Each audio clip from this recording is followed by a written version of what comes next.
Close your eyes for a moment and imagine the dusty roads of a small frontier town, the burn of a relentless sun overhead, and the hollow echo of footsteps in an abandoned saloon. On a stretch of land known for its raw grit and untamed spirit, a young woman found herself traded like an object sold to an aging rancher whose reputation for cruelty spread far beyond county lines. This is her story, one of heartbreak, resilience, and a courage she never knew she possessed.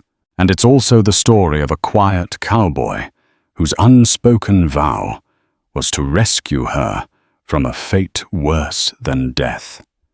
Eva Carter's earliest memory was the feel of prairie winds threading through her hair as she leaned against the warped railing of her parents' porch. She had been born in a small, wind-swept cabin outside Santa Fe, a place where tumbleweeds drifted by like ghosts, and every sunrise painted the sky in bold shades of rose and gold. But in the last year, life had taken a harsh turn. Her father died in a ranching accident, leaving Eva and her mother alone with debts piling at the door. Their land was mortgaged, and the local men whispered that the Carters would lose everything if they didn't find a way to repay. With her mother's health declining, Eva had been desperate for a lifeline. She took on any work she could, mending clothes, gathering eggs, even cleaning out stables for pennies. But it wasn't enough to halt the slow collapse of the only home she'd ever known. Then, as if summoned by misfortune itself, an old rancher named Horace Mallister appeared. Known in neighboring counties for his cunning and ruthless streak, Mallister offered to pay off the Carter family's debts. But it was not an act of charity. He demanded Eva's hand in marriage as payment.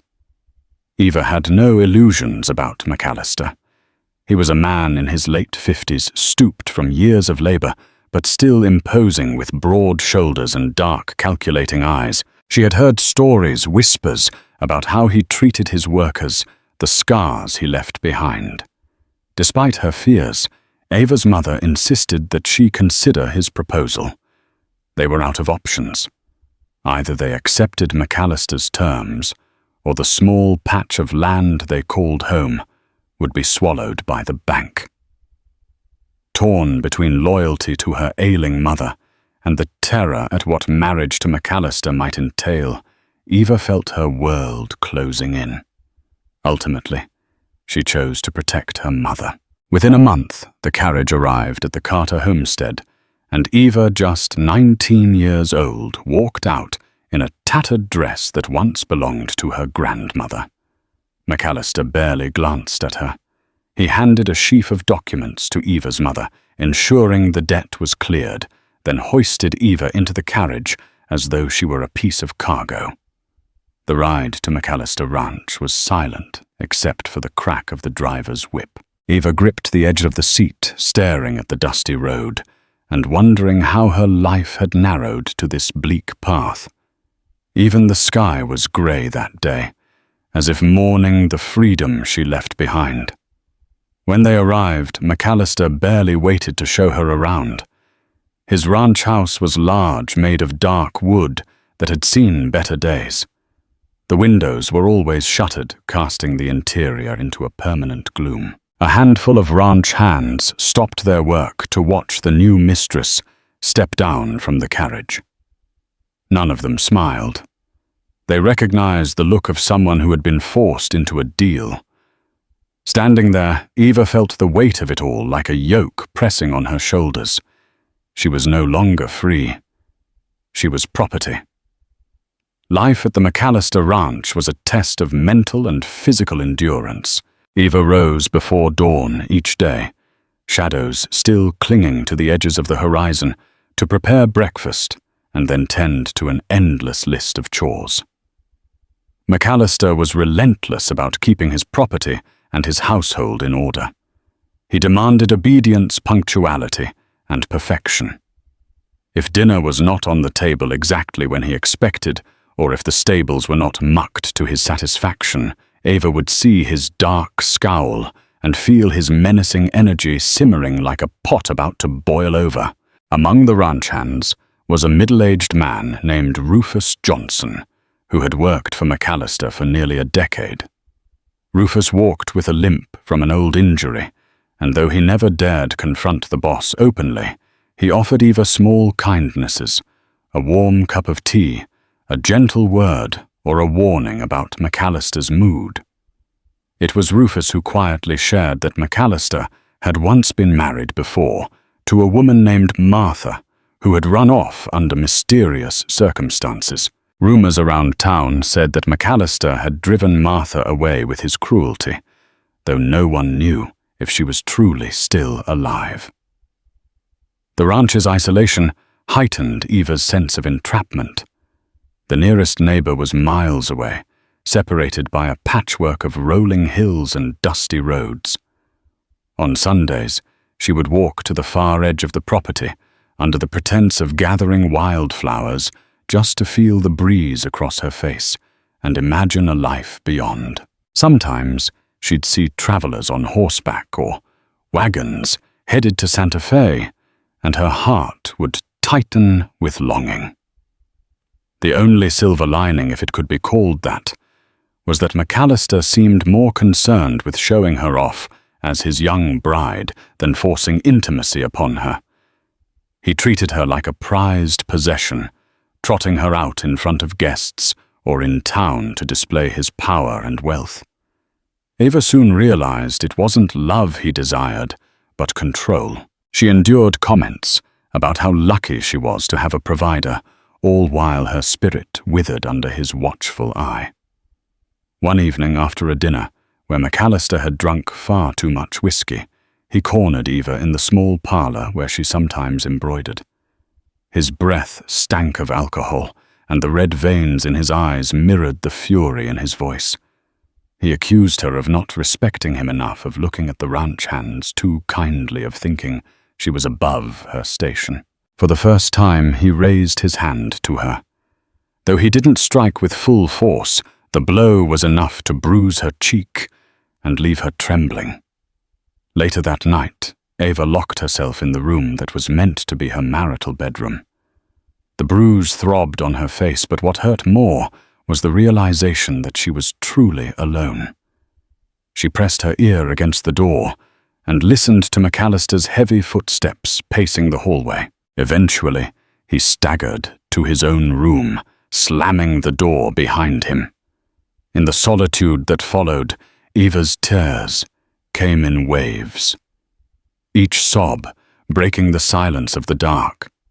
Every corner of the house felt haunted. The shadows along the walls seemed to close in, and the stifling air in the room was suffocating. She touched the bruise on her cheek and felt a flash of anger slice through her despair. She prayed perhaps for a miracle, perhaps for an escape. Days turned to weeks, and Eva settled into a grim routine. Her chores were endless, and Mallister's temper swayed with the wind. Some days he seemed almost civil, patting her on the shoulder and feigning concern for her mother's health. Other days he was a storm, dark clouds in his eyes, punishing everyone in his path for the slightest infraction. Rufus remained a quiet ally, steering Eva out of the rancher's way whenever he could. She quickly learned to keep her head down, respond with "yes, sir," and "no, sir," and avoid igniting Mallister's anger. One afternoon, while Eva was collecting eggs in the henhouse, she overheard a conversation between two ranch hands, Gil and Paco. They spoke in low voices about a new cowboy passing through town. He was said to be a drifter, a man from Texas with a mysterious past, stopping in Santa Fe to rest his horse and find temporary work. Some folks said he'd once been a lawman. Others whispered he'd been on the run from the law. His name, James Landon, was on the lips of every saloon patron, or so the ranch hands claimed. Eva's ears perked up at the mention of James Landon. It wasn't that she expected him to be her savior, but any news of an outsider felt like a lifeline of hope. She clung to the words, storing the name in her memory as if it might somehow matter.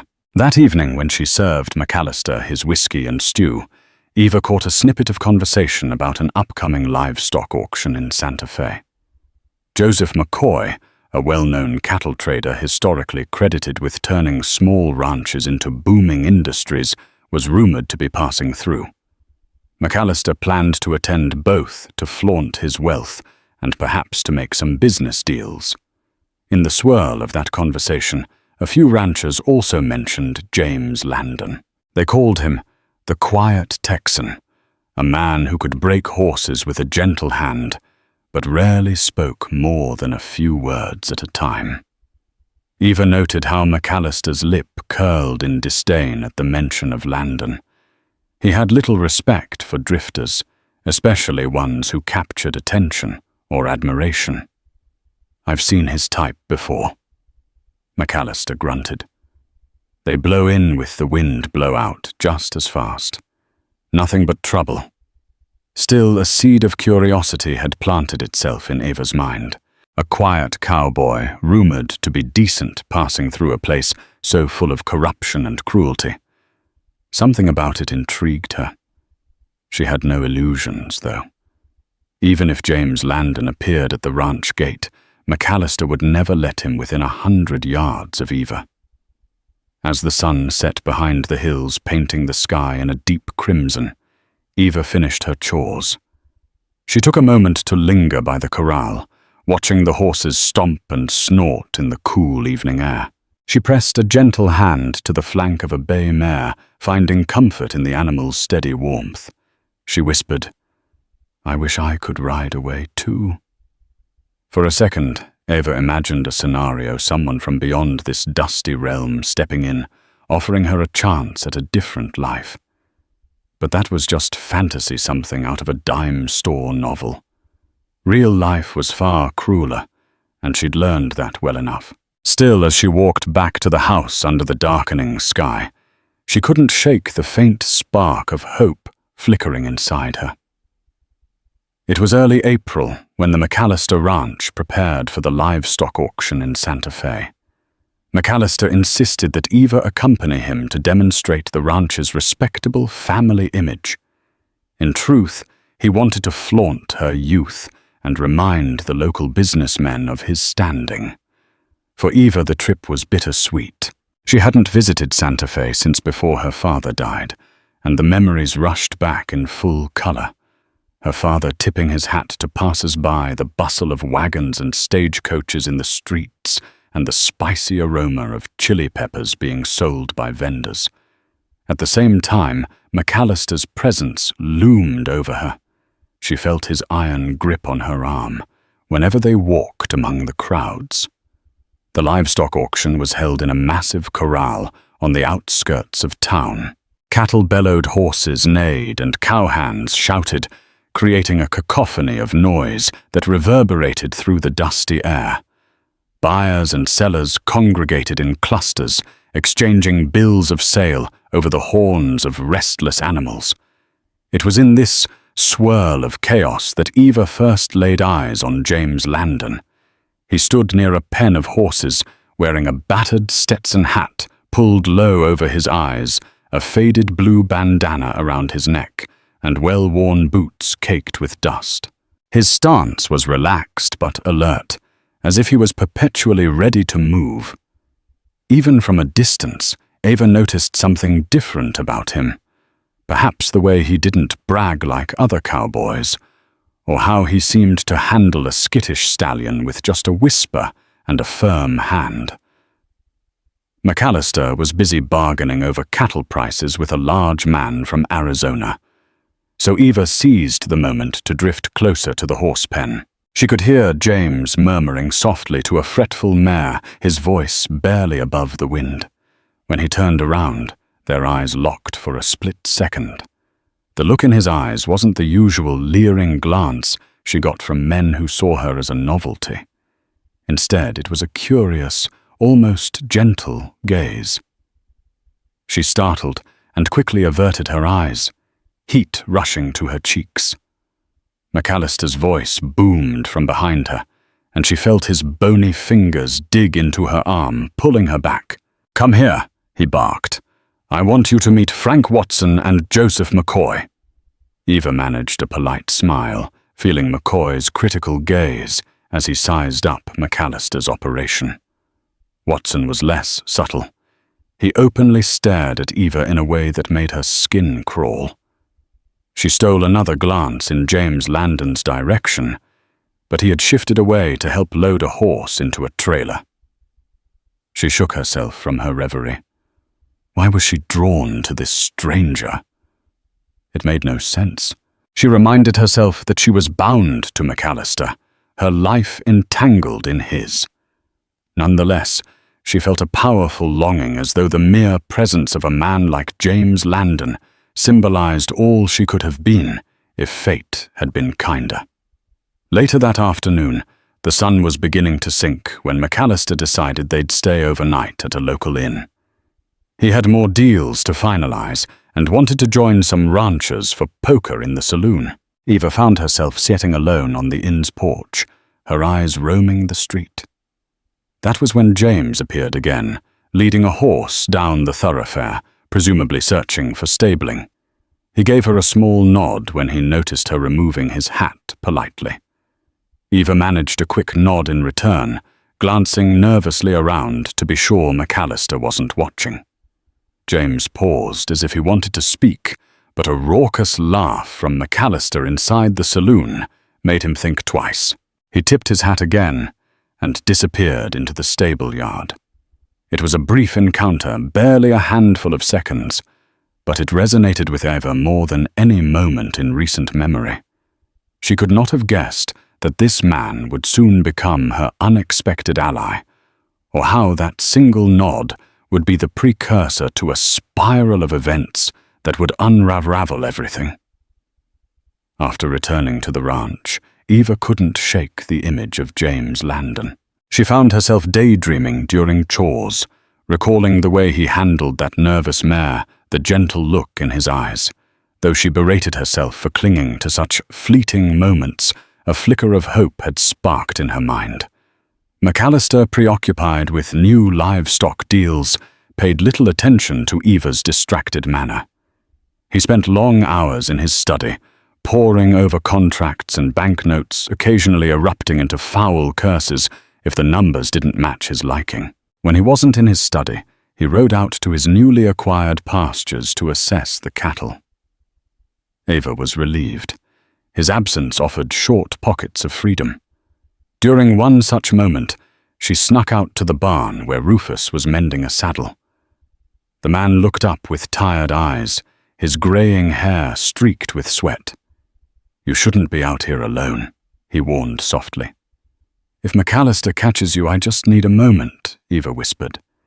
"To breathe." Rufus nodded understanding in his gaze. He offered her a stool and poured her a cup of water from a clay jug.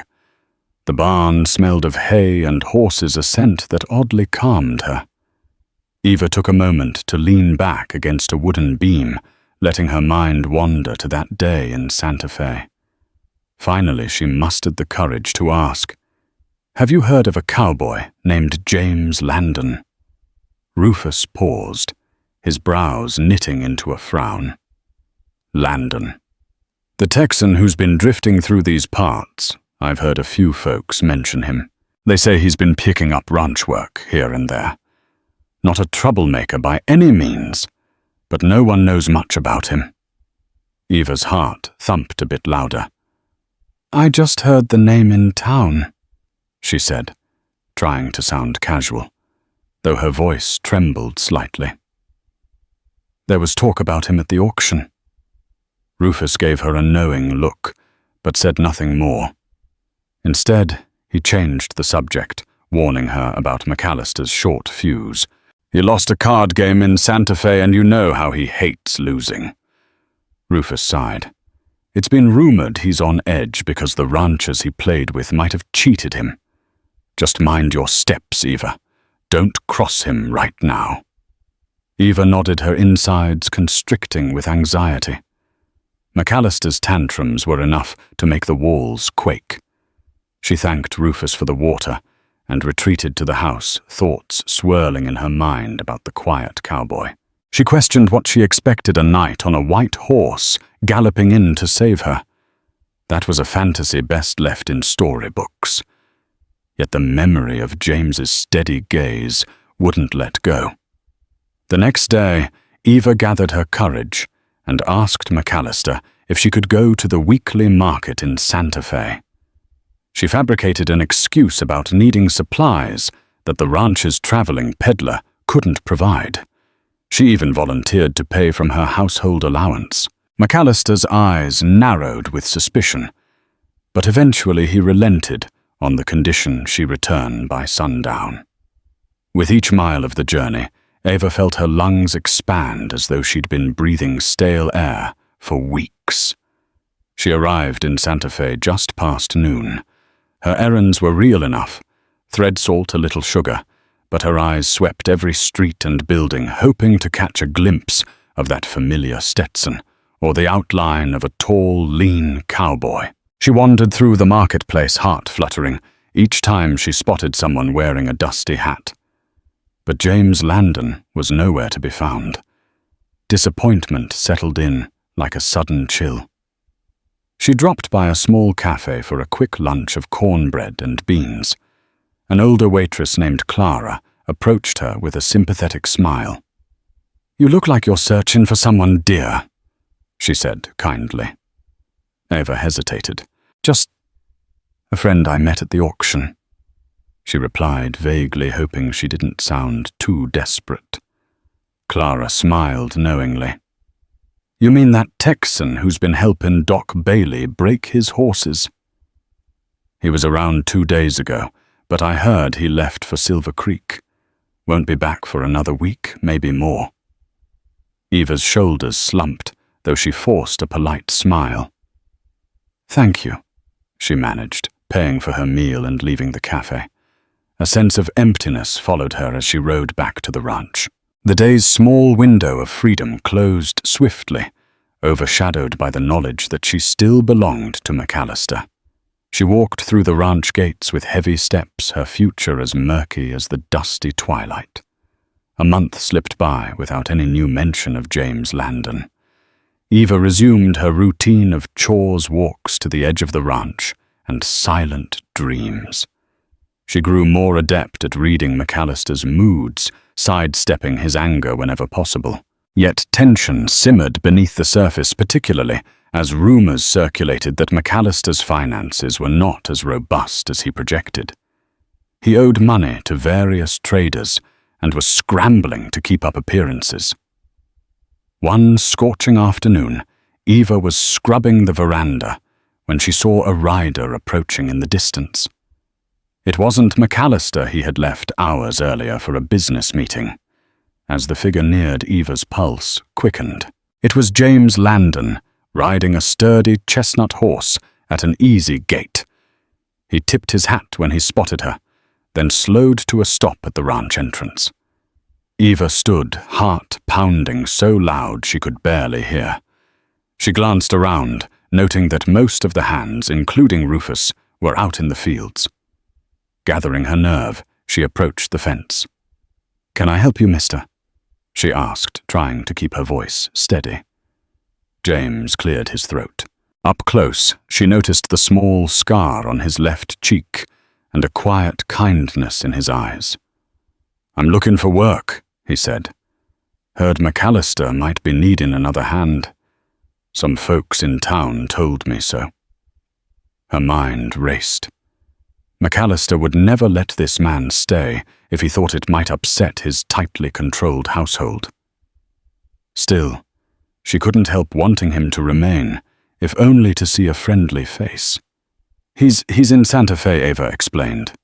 "He might be back by sundown, or maybe tomorrow." James studied her bruise-faded cheek, the fatigue in her eyes, and something changed in his expression. "You Mrs. Mallister?" he asked gently, though the question itself was like a blow. Eva swallowed hard. "Yes," she said, wishing the word didn't taste so bitter. "I'm sorry," he replied, But whether he was apologizing for the question or for her situation, Eva couldn't tell. They stood in awkward silence until James dismounted. "Mind if I water my horse and wait a bit? It's a long ride back."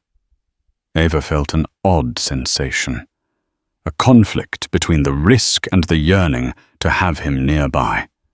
Ultimately, she nodded. "The trough is around the side," she said, pointing. "There's shade by the barn." While James led his horse to water, Eva glanced anxiously over her shoulder, half expecting Mallister to materialize, wrathful at the sight of another man on his property. But Mallister was nowhere to be seen. She told herself to remain calm. James lingered by the barn, using the time to study the ranch's layout. Eva noticed how he moved quiet, deliberate, as though every step was measured. The ranch hands drifted back eventually, each tipping a hat or giving a cautious nod to the newcomer. Rufus appeared last, giving James a guarded once-over before exchanging a few words. Eva didn't approach them, but she could see Rufus's lips move, likely warning that the boss was a hard man with specific rules. James simply nodded, expression unfazed. Something about his calmness, even in the face of Mallister's looming tyranny, made Eva feel both unsettled and oddly reassured. By late afternoon, Mallister still hadn't returned, and the desert sky began to blaze with sunset colors. James quietly saddled up his horse. He caught Eva's eye one final time. "Tell Mallister I stopped by," he said. "If he's interested, I'll be at the Broken Spur Saloon tomorrow around noon." Eva mustered a nod, her throat tight with anxiety. "I will," she replied. Then, as if compelled by a force beyond herself, she added, "Thank you." James's brow furrowed slightly in question. He nodded farewell and rode out into the purple-orange horizon. Eva watched him go until he was no more than a speck on the horizon, fighting a wave of sadness she didn't fully comprehend. She turned back to the house, wondering how to deliver this news to Mallister.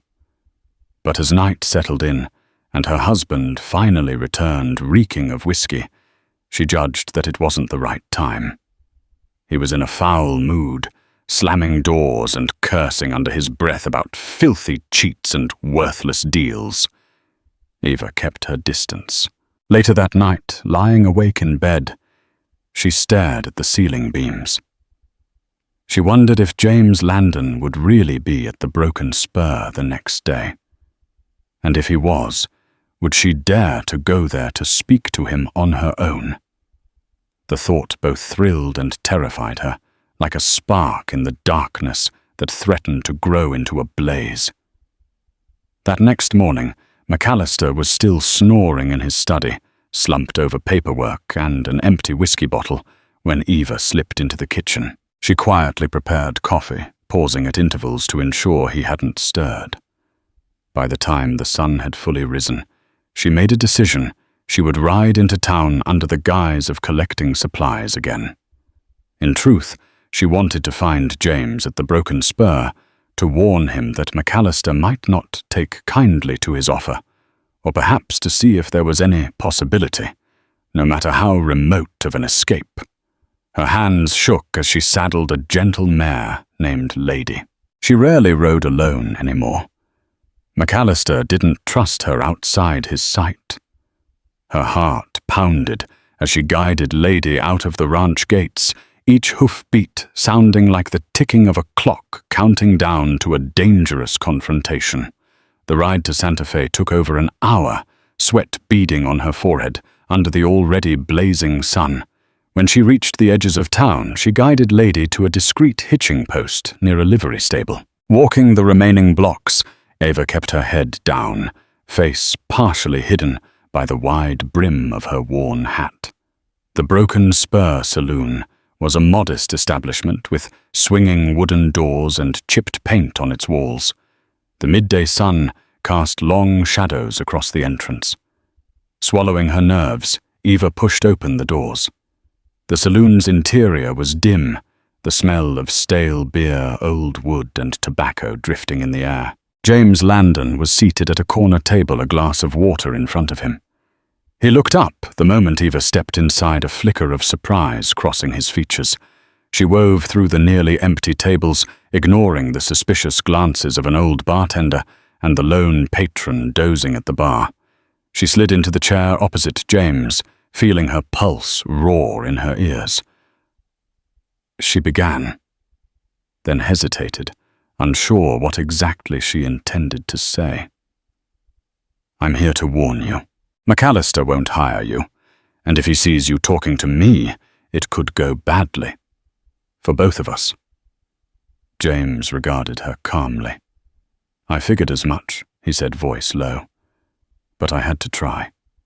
Heard he was looking for another hand. My business here is honest.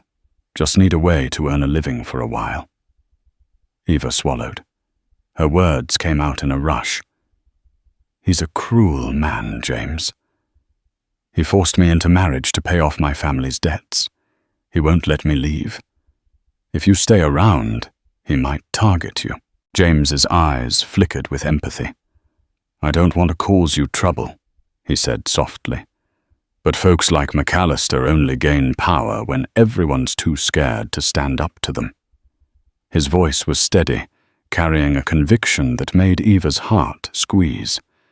She exhaled shakily, leaning in so their conversation remained private. "He's not just any bully. People have disappeared around him. His first wife ranch hands, he claimed, stole from him.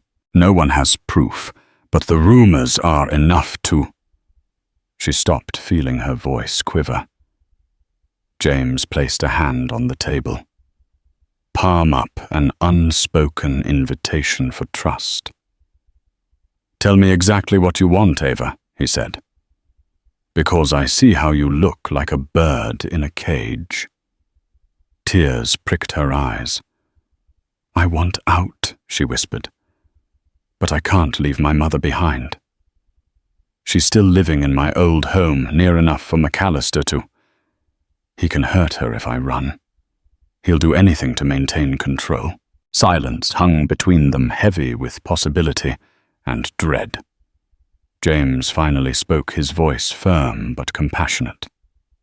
"Let me help you," he said. "I've dealt with men like Mallister before, maybe not exactly like him, but I know the type. I can try to find a way, if you want me to." Eva closed her eyes, a tear slipping free. In the darkest hours, she had prayed for a miracle.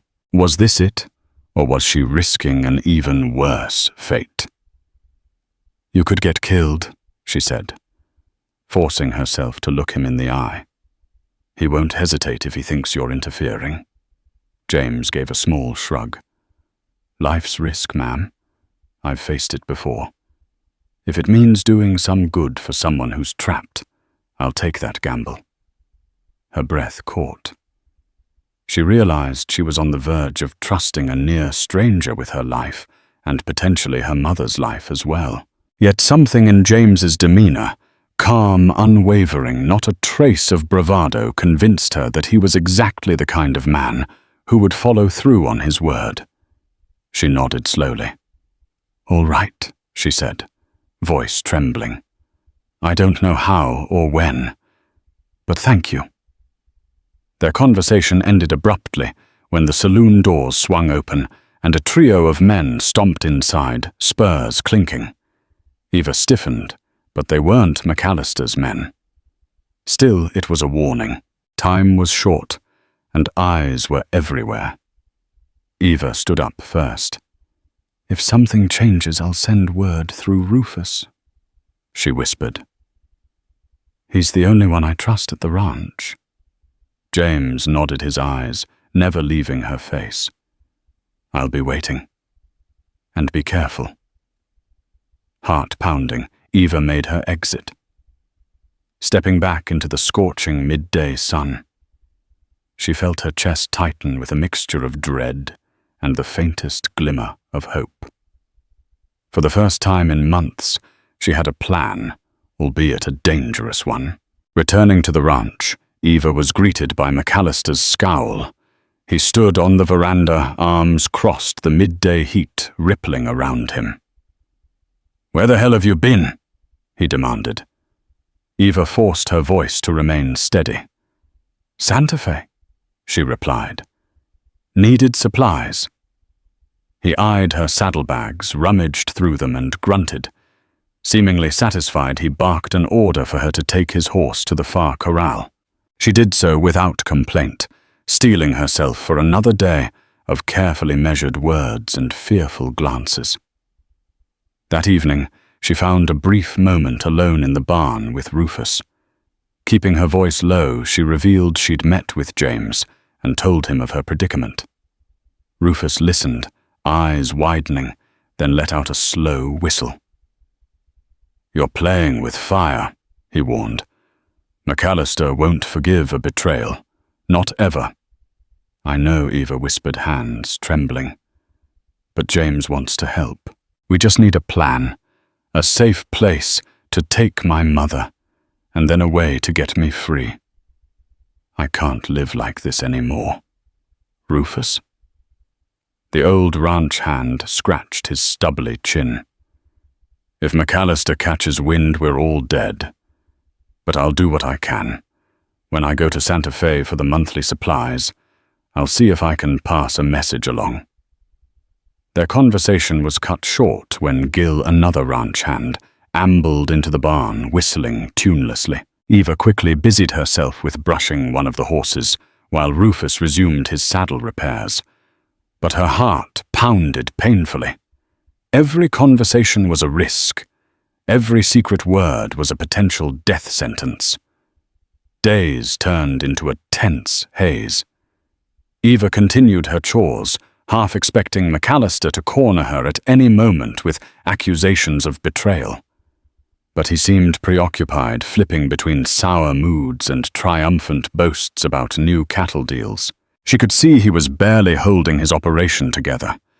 Late at night, through the thin walls, she heard him mutter curses about loans, cheating card players, and how no one respects me enough.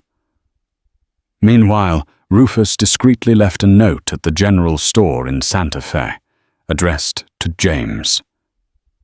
The plan was vague. They needed a safe house for Eva's mother.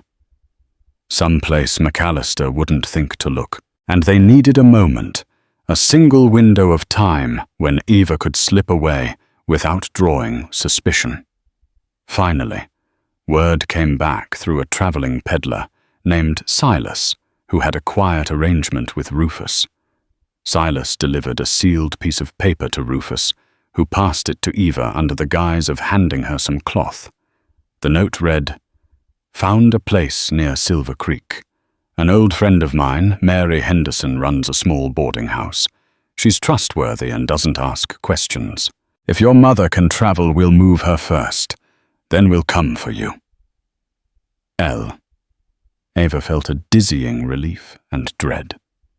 Silver Creek was a day's ride away, a secluded spot with fewer prying eyes. It was as good a chance as any. But how would they convince her mother to leave without Mallister finding out? And how would she make the actual escape? She drafted a short reply, her handwriting shaky. "My mother might resist leaving without seeing me safe first. But I'll try. God willing, we can make this happen. E." She left the note where Silas would find it, hidden in the bottom of a flour sack he was to pick up from the barn. The next day Silas departed, and a new wave of anxiety settled in. All Eva could do was wait, keeping her face neutral in front of Mallister, while internally her mind raced with every potential catastrophe. The tension snapped one evening when Mallister, returning from a card game, slammed the door and bellowed for Eva. She rushed to the foyer, heart in her throat. He was livid, face flushed red under the brim of his hat. "Where's my dinner?" he roared, though it was only a few minutes past supper time. Eva opened her mouth to apologize, but he shoved her against the wall, his whiskey-laced breath hissing into her ear. "You think you can just stand here looking pretty and not do what you're told?" Fear seized her, but also a spark of anger. She squared her shoulders, looking him in the eye. "It's in the oven," she said evenly. "I was just—" He didn't let her finish. His slap came fast, staggering her. She cried out, stumbling, the metallic taste of blood filling her mouth. A roar of anguish erupted in her chest. She grabbed the nearest object, a pewter plate, and threw it at him. It clanged off his shoulder harmlessly, but enraged him further. "How dare you!" he shouted, lunging. He wrenched her arm painfully, his face twisted with fury. "You ungrateful!" In that moment, Rufus appeared in the doorway, eyes wide. He hesitated only a second before intervening. "Boss, she didn't mean nothing by it," Rufus said, voice trembling but resolute. "She's just— Get out!" Mallister snarled, shoving Rufus aside. He maintained his grip on Eva's arm, his knuckles white. At that instant, Eva thought her life might end. But then some shred of self-control seemed to hold Mallister back from further violence. Perhaps he realized that if he injured her too badly, the entire ranch would descend into chaos. He released Eva with a scowl. "You'd better watch yourself," he warned, voice low. "Don't think I won't do worse next time." Shaking Eva clutched her throbbing arm. Mallister stomped away, presumably heading to the study to drown his rage in more whiskey. Rufus hurried to her side. "You all right?" he whispered, voice cracking with concern. Eva nodded through tears, though her wrist felt sprained. "I'm okay," she managed, pressing her lips together to stop them from quivering. Inside, however, she was a storm of terror, fury, and despair. Later that night, once the house was quiet, Eva sat in her small bedroom, knees drawn to her chest. Her cheek stung, and bruises were already forming on her arm. She stared at the reflection in her cracked mirror, a pale, frightened woman with too many secrets and too few options. The plan with James felt more urgent than ever. She couldn't endure this much longer. She wouldn't. A week passed without further word from James. Mallister seemed to return to a more normal pattern of belittling remarks and controlling behavior, leaving actual physical violence aside. But Eva sensed a shift in the household. The ranch hands were on edge, as if anticipating a blowout. Mallister's finances were precarious, and his gambling losses only added to the tension. Finally, one chilly morning, Rufus caught Eva alone near the corral. "We got word," he said, pressing another small note into her hand. "Silas rode in last night. Seems Landon's found a way to move your mother first. Says they'll come for her in 2 days." Eva glanced around to be sure no one was watching, then opened the note. "We'll come to your mother's homestead at dawn. Don't be there yourself, too risky. Have her pack light. After she's safe, we'll send for you. Be ready." Her heart soared and sank simultaneously. She wanted to see her mother, to reassure her. But James was right. If Eva disappeared from the ranch, Mallister would suspect something. She had to trust them to do it without her. She took a deep breath. "My mother's stubborn. She might refuse to go unless she sees me. Rufus, could you?" "I'll ride out there tomorrow," he offered before she finished. "I'll explain as best I can and help her pack. But after that, Eva, it's in the Lord's hands." Eva squeezed his hand in gratitude. "Thank you." That night, Mallister announced he was leaving for a neighboring ranch the following afternoon to settle some cattle business. He planned to be gone for at least a day. Eva feigned disinterest, though inside she felt a crackle of anticipation. If he was away, It would be easier to coordinate her final escape. The next morning, Mallister departed flanked by 2 ranch hands. Rufus also left ostensibly to pick up supplies, but in reality to visit Eva's mother. Eva spent the day under the watchful eyes of Gil and Paco, who seemed suspicious of her every move. She occupied herself with laundry cooking and tidying, mentally counting down the hours. When dusk fell, Eva paced the kitchen, candlelight dancing on the walls. She prayed for Rufus, James, and her mother. Would they succeed? Or would Mallister catch wind of it? Just before midnight, Rufus slipped back into the ranch. Eva cornered him in the barn. "Did it go all right?" she asked, voice trembling with worry. Rufus nodded. Exhaustion etched on his face. "Your mother's safe. I waited until dawn, just like James said. He and a woman with a wagon arrived. Mary Henderson, I guess. They got your mother loaded up traveling light. She was scared, but she went. I stayed behind to make sure no one else saw."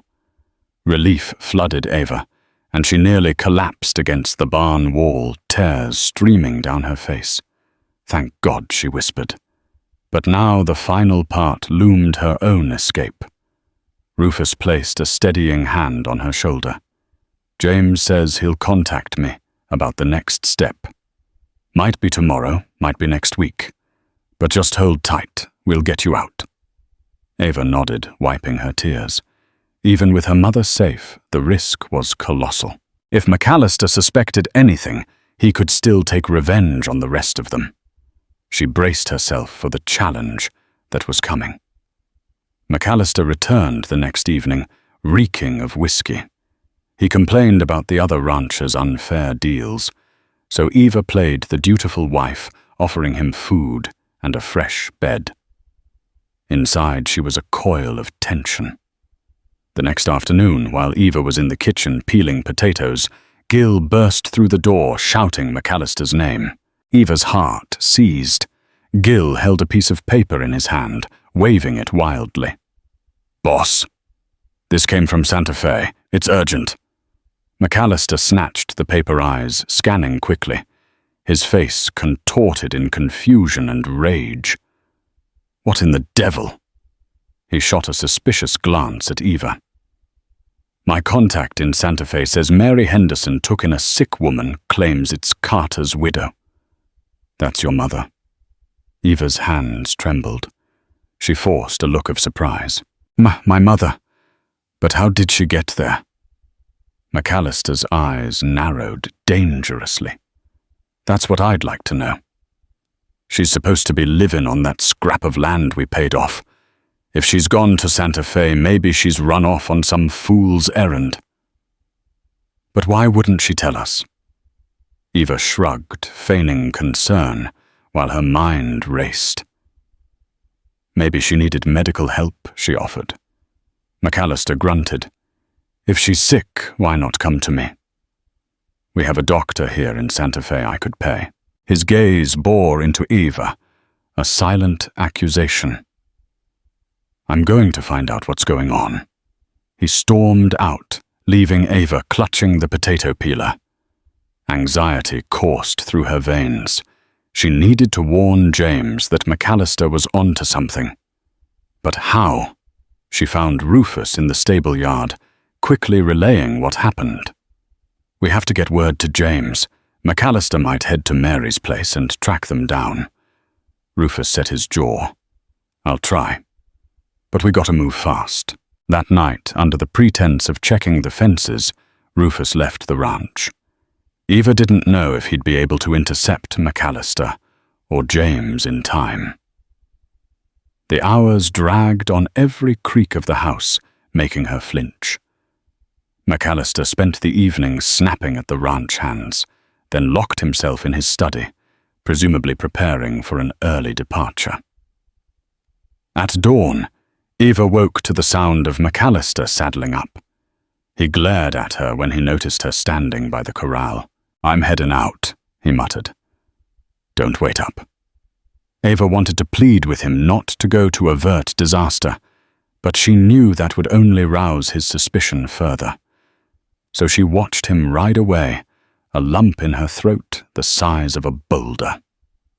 2 days passed with no sign of Mallister or Rufus. Eva's nerves were frayed. She barely slept, jumping at every noise in the dark. On the 3rd day, Rufus returned looking haggard. He pulled Eva aside, voice trembling. "I found James at Mary's. Your mother is safe, but Mallister showed up shortly after I arrived. He caused a ruckus, accused Mary of harboring his property's mother. James convinced him your mother was there for medical help. Mallister left, but not without threats. He's suspicious as hell." Eva exhaled shakily. "So he didn't hurt anyone?" "Not this time," Rufus said. "But now he's watching the roads. He's got a few hired guns posted near the edges of the ranch, keeping an eye out for suspicious activity. He knows something's up." Despair took hold of Eva. If Mallister was tightening security, how could she possibly escape? She voiced her fears to Rufus. He patted her shoulder. "James has a plan," he said quietly. "Might be risky, but if you want out, this could be our only chance." That evening, after the ranch hands had settled in and Mallister was in his study, a coded message arrived for Rufus. A young boy delivered it, claiming it was from a local store. The note read, "We ride at dawn, day after tomorrow. The eastern trail is clear for 2 hours. Have her meet me by the old oak near the river. L." Eva's heart pounded as she read it. 2 days. She would have to be ready. Dawn. The old oak near the river was about a mile from the ranch, an isolated spot. From there, she and James could presumably outrun Mallister's men if they had a head start. The plan hinged on sneaking out of the house without alerting Mallister. Eva thought of the many nights she'd crept around to do chores, carefully avoiding floorboards that squeaked. She could manage it. The real question was whether she had the courage to walk away from everything she'd known, risk Mallister's wrath. But wasn't her life already a cage? With trembling determination, she made her preparations. She packed a small satchel with a change of clothes, some keepsakes from her mother and father, and a few small bills she'd managed to save. Each day leading to the appointed dawn felt like an eternity. Finally, the night arrived. Eva waited until Mallister drank himself into a stupor, listened for his heavy snores. Then she slipped out of bed. Her heart hammered as she crept through the hallway, carefully stepping around the spots she knew would creak. She made it outside without incident, where Rufus waited with a horse saddled. She breathed her thanks, tears in her eyes. "I can't ever repay you." Rufus managed a weary smile. "Just make it out alive," he whispered. "And if you do say a prayer for an old fool who stuck around too long." His words made her want to beg him to come too, but they both knew that might raise too many questions. Rufus staying behind would at least delay Mallister's realization of betrayal. With a final nod, Eva mounted the horse. The moon was high, illuminating the path toward the river. She rode with her heart pounding in her ears, scanning the shadows for any sign of Mallister's men. Her mind spun with 1,000 fears. If they caught her now, what would Mallister do? But she pressed onward, the silhouette of the old oak slowly coming into view against the moonlit sky. As she approached, she saw a figure on horseback. James. Relief rushed through her so powerfully she almost doubled over. He rode up beside her, calm but clearly tense. "You okay?" he asked, scanning her face. She nodded, though tears stung her eyes. "This way," he murmured, leading her along a winding path that skirted the main roads. The plan was to ride east, then south, eventually reaching Silver Creek, where her mother waited. They hadn't gone more than 2 miles when a gunshot rang out behind them. Eva's heart lurched. Then came another shot. James spurred his horse faster, guiding Eva to do the same. Hoofbeats thundered in the distance. They were being pursued. Eva's heart pounded as the trail twisted sharply through the rocky terrain. Behind her, the single remaining pursuer was relentless, his horse gaining ground. She urged her mare forward, tears stinging her eyes from wind and fear. Every hoofbeat felt like a countdown to capture. Then another gunshot cracked through the morning air. Eva flinched, but it wasn't aimed at her. Rufus stood on a ridge above his rifle, raised and steady. The shot struck the outlaw's shoulder, spinning him from his saddle. Eva gasped in relief as Rufus waved her on. "Don't stop now," he shouted. "Ride!" She did. Gravel flew beneath her lungs, burning until finally she reached the open plain and the boot-shaped rock James had described. She waited, praying eyes darting across the horizon. Minutes later, James appeared, blood seeping through a sleeve, but alive. He dismounted and reached for her hand, his voice ragged. "You made it." "Rufus, he saved me," Eva said, eyes wide with worry. James's face tightened. He knew the risk. "We'll go back for him when it's safe." They wrapped his wound quickly and rode in silence toward Silver Creek. Each mile felt like a lifetime, but with every stride, Eva felt her chains falling away. She looked at James beside her bloodied, silent Strong, and something in her heart settled. This wasn't just escape. It was rebirth. Behind them, the sun rose over the horizon, casting light on the beginning of something neither of them had dared to dream. Each morning at the boarding house, sunlight filtered through the curtains like a quiet blessing. Eva awoke to peace instead of dread, a new rhythm of safety. She helped Mary in the kitchen, took walks with her mother, and slowly relearned what it meant to breathe freely. James kept watch, always near, but never in sync. Sometimes he'd sit with Eva on the porch, whittling wood in silence, while she mended clothes or simply watched the wind in the cottonwoods. Despite the calm, Eva's thoughts often drifted to Rufus. Had he survived? Would she ever get to thank him for his sacrifice? News was scarce, but she held hope in her heart. One afternoon, James brought her a single wildflower and said simply, "You're blooming." Eva smiled genuinely for the first time in what felt like years. The past hadn't vanished, but it no longer owned her. And in that, she found the first spark of freedom. In the quiet days that followed, Eva found herself watching James from the porch, his calm presence a balm to her soul. He never pushed, never demanded, simply offered kindness and time. Her mother too began to smile again, helping Mary with small chores and stitching in the afternoons. One evening as stars blanketed the sky, Eva sat beside James near the corral. "I still have scars," she said softly. "But I'm not broken anymore." James looked at her, his voice steady. "Scars mean you survived. That's strength, not weakness." She reached for his hand, no longer hesitant. The silence between them was no longer empty. It was safe, full of promise. They didn't speak of marriage or forever. Not yet. But in every glance, every shared chore they built, something enduring. Love not born from rescue, but respect. Slowly, Eva began to believe that maybe, just maybe, this was the life she was meant to live all along. Weeks turned to months as Eva and her mother found peace at Mary Henderson's boarding house. With Mallister rumoured crippled and disgraced, the fear slowly faded.